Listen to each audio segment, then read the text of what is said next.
TechZerker. Welcome to TechZerker. Today we are doing an unboxing and first look at the Cube i7 book. It's the successor to the Cube Stylus and the Cube i7 before that, without the book name. A 2-in-1 tablet, generally available on sites like AliExpress and GearBest and the like. So here we are. It actually comes in quite nice white packaging, well labeled, professional looking. Now the i7 book here is a Windows 10 10.6 inch tablet with an optional keyboard that comes in underneath the box here. That's attachable and does the Lenovo Yoga kind of style flip, where you can have it as just a tablet. You can flip it around into laptop mode, tent mode, and there you can see on the instructions they have a few different ways. And it's a magnetic attachment, which makes it pretty easy looking to put together and pull apart.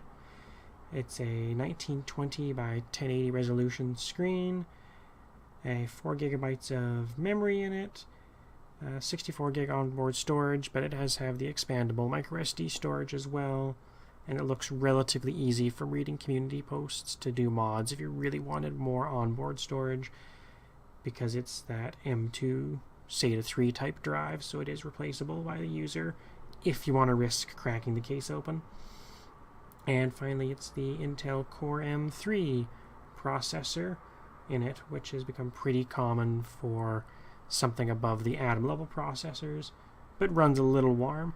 This came out about August or September 2016 last year, depending who was shipping when, and it seems like a pretty solid tablet to look at. So you can see we got it pulled out there, comes with the usual cards and whatnot, power adapter.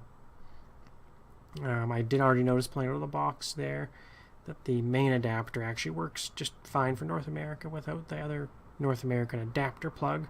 It just doesn't have the little divot on it to help it stay in the wall plug, but it's probably what I would use in North America without the adapter, because the little adapter there is kind of shaky and loose on it. I already had it plugged in once and the adapter kind of half fell out and sparked a little, so I definitely wouldn't use that adapter if you don't need to. And the tablet can also charge via USB 3 with, or USB-C I should say, 3.1, with the correct wall adapter. That does take some research, because most USB wall adapters are like 2.5 volt, and it has to be 3 volt or higher for it to be able to charge this tablet. So you do a little searching online, and there's a couple good lists of 6 or 7 different wall adapters you can get to properly USB-C charge this. So here we are. We'll take it out of the package now that we've gone through the accessories. As you'd expect with most of these Chinese tablets, the bezels around the screen are definitely larger than your more expensive premium tablets that we have out now. But all in all, it's still pretty attractive looking here. There's part of the magnetic pins and connector for the keyboard dock. And then on the side there, we've got headphones, microSD, USB-C for charging our data, microSD card, and DC power. And then your power on and your volume rockers with the camera bump along the top. Just speakers on the other side. And protective film on the front and back, as well as actually properly sticking labels next to the ports on the back side to help remind you which is which.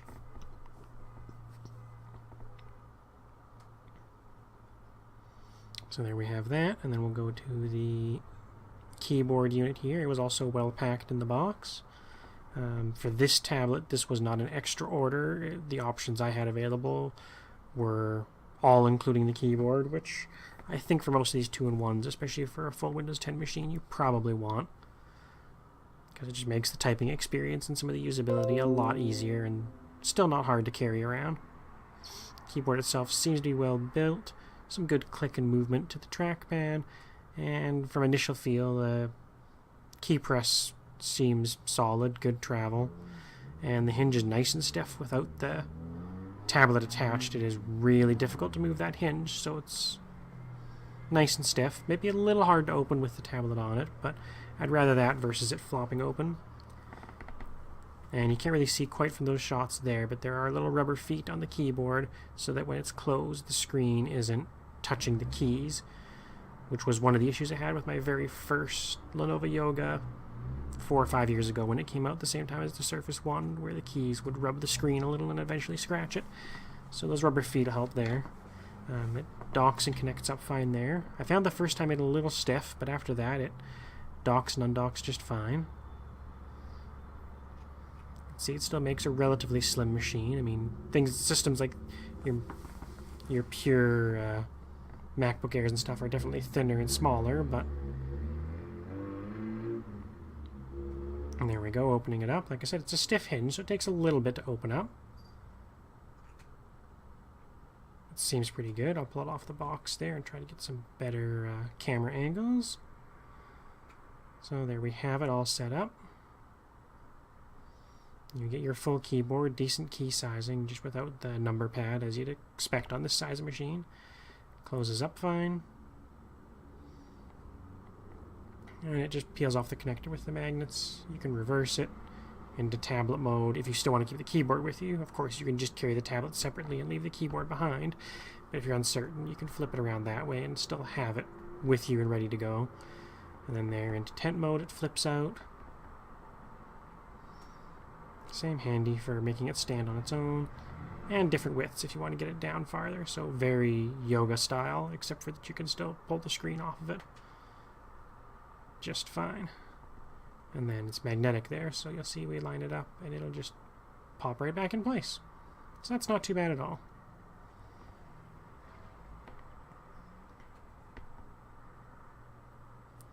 Alright, with that sorted, we'll go ahead and get it turned on here and peel that screen protector off. That's why you can see double logos there for a second, because I hadn't peeled the protector off, which actually has the logo line up pretty close with where it is in the operating system.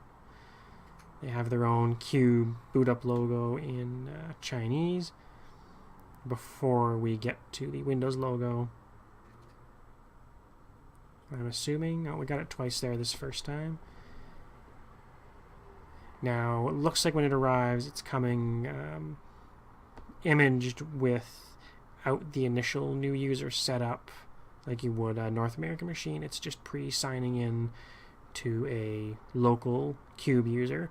So you will have to go into settings to delete that user and go through the options to sign in with your Microsoft account if you want to get it properly set up to be able to use the store and everything.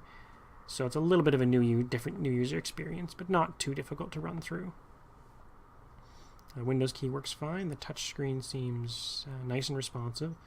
I will say the screen's very bright here. The default setting it's on right now is at 25% brightness, so it can go quite a bit brighter than this. And here's the specs we're looking at. Now this will match what we mentioned earlier. It currently had version 15.11 of the image. We'll make sure that gets updated on Fast Ring to close to Creators Update, if not Creators Update, that should be out about the time this video is out.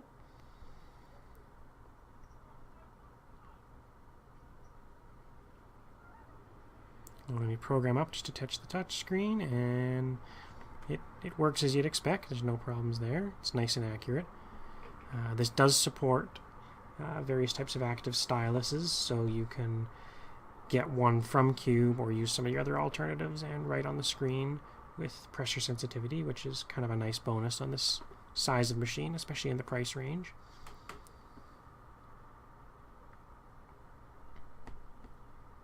Now when we're talking price, for me being in Canada, this was about a $500 device. Some sales have brought it a little under that. If you're in an area like the US where currency conversion isn't hitting you as much, you'll see a lot of places quoting this as a $300 to $350 device US. So that all just depends on your region, of course. And there we are, undocked. It properly detected to go to tablet mode. For now prompting, but you could say remember that. And here we are, my first time. We were still signed in with the Cube user, so there's no store connection. And No internet set up yet, but just a basic run through. Everything seems to load up quick.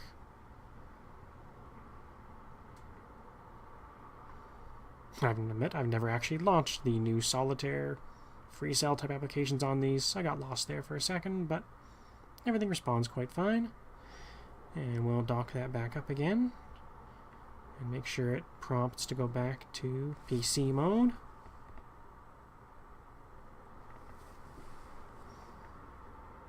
There we go. Out of the box, the battery was definitely pretty low, but I did have a fairly long shipping time, and then it sat on the shelf here for a month or so before I got around to doing this video and unboxing it to take a look. So we'll connect it to wireless there. That's better. There's a network connection now.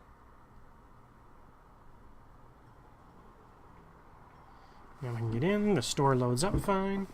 It does seem to be a little slower loading up, but this also is running that initial 1511 build, so I expect this tablet will get a little quicker when it gets onto the new image of Windows 10 and not this outdated one that it shipped with. And here's where you would go into accounts if you're going to get it up with a proper Microsoft account to use the store and Cortana and all your usual Windows 10 features that get disabled when you try to use a local offline account only. So we'll get that set up there. There we are. Now it's signed in as myself correctly. We can go into usual sign-in options, set pins, picture logins, things like that. And now apps will download correctly like we were expecting earlier. So for here, I'll just grab a pair of games. I'll throw Minecraft on there as my personal favorite. And for a touchscreen-based game, I'll grab that Rocket Ride as well. And there it also found Windows updates, including the image updates that we were expecting. And we can go in there and go to Insider Preview as well if we would like later. And just testing apps. Screen's responsive as it's loading up. Yeah, share notifications for this test. We can properly drag to the side like we'd expect. Pictures look pretty crisp there, so not bad to look at all. Resize is fine. Articles open up quick. So especially with the Core M3 processor and 4 gigs of memory in this, it loads up pretty quick, and I don't see any problems with it being a nice daily driver tablet so far, or laptop with the full keyboard setup. Here we'll go to the TechZerker site itself, make sure it all loads up fine. Same idea, loads up.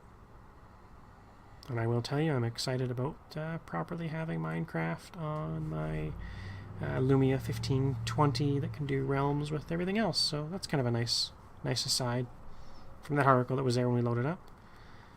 Yep, you can browse articles fine. It seems to load up just fine. Edge works good. And there's Rocket Riot that I was mentioning. It's a mostly touchscreen based game, so once it loads up here, I'm not going to undock it, but I'll grab the touchscreen controls here just to show how it works. It shows the nice responsiveness. Everything works as you'd expect. The screen looks actually really good here. And again, this isn't at full brightness.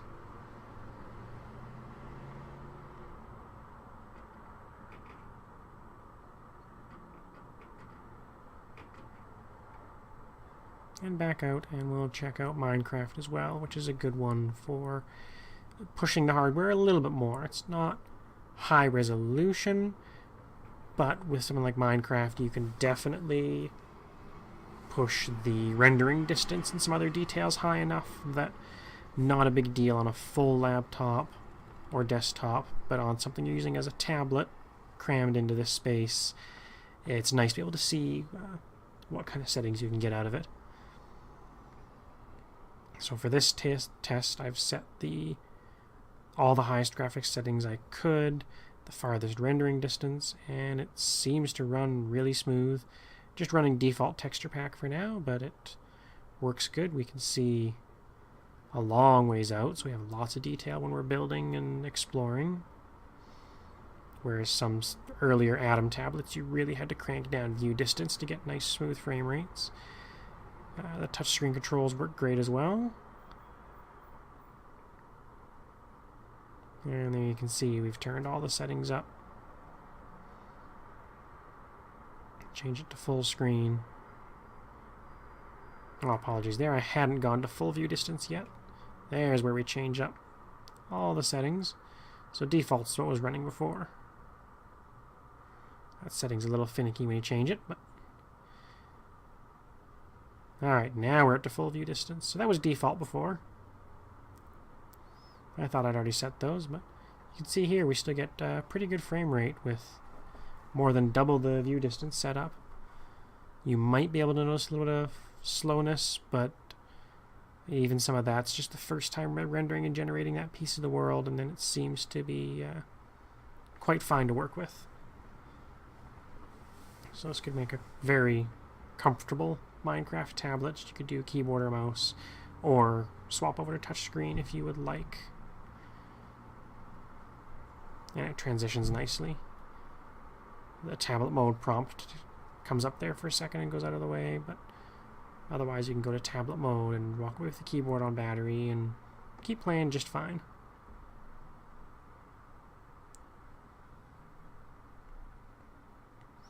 Now when I do a full review, battery life will be one of the things we'll evaluate here. The Core M3s classically are more aggressive on battery than your Atom processors, just because they're more powerful, generate more heat, but give you the better performance.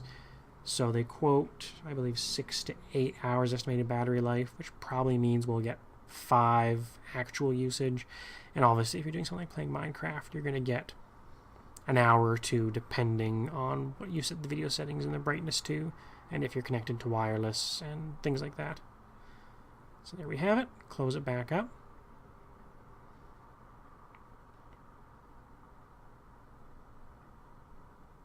And there I had it charging plugged in the whole time. So that is the Cube i7 book. It's available now from GearBest and AliExpress and your usual sites. And you can look forward to a review of the full unit coming out shortly as I use it as a daily driver for a few weeks. Thanks for watching.